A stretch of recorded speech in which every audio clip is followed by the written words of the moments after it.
Il était une fois une petite fille malade et hospitalisée, atteinte d'un trouble sanguin rare et désespérément besoin d'un donneur de sang. Malheureusement, aucun donneur ne pouvait être trouvé. En dernier recours, son petit frère de 6 ans fut vérifié comme correspondant et à la grande satisfaction de tous, il était compatible.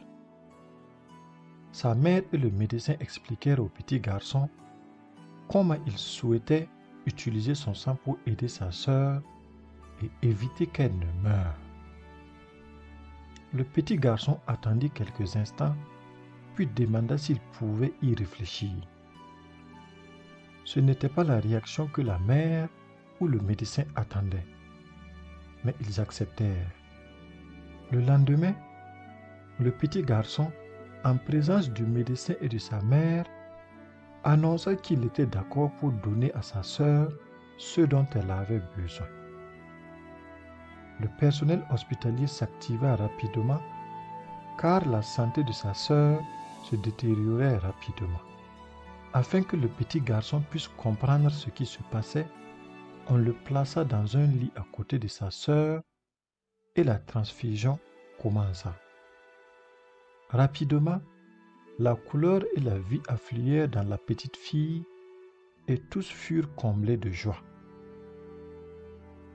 Le petit garçon se tourne vers le médecin et demanda discrètement « S'il vous plaît, combien de temps me reste-t-il avant de mourir ?» Le médecin était choqué par la question et resta quelques instants sans réponse. En effet, le petit garçon pensait qu'en donnant son sang, il donnait sa propre vie. C'est pourquoi il avait pris un peu de temps pour y réfléchir et probablement se résoudre à mourir pour sauver sa sœur qu'il aimait beaucoup. Dans notre vie actuelle, où l'on met souvent en avant les réseaux sociaux, où l'on fait semblant d'être quelqu'un que l'on n'est pas, nous pouvons beaucoup apprendre des enfants.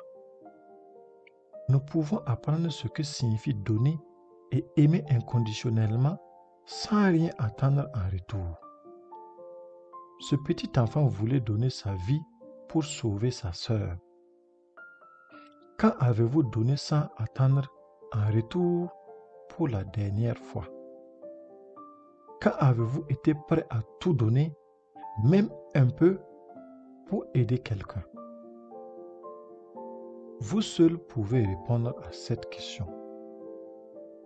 Merci beaucoup pour votre écoute et soyez richement bénis.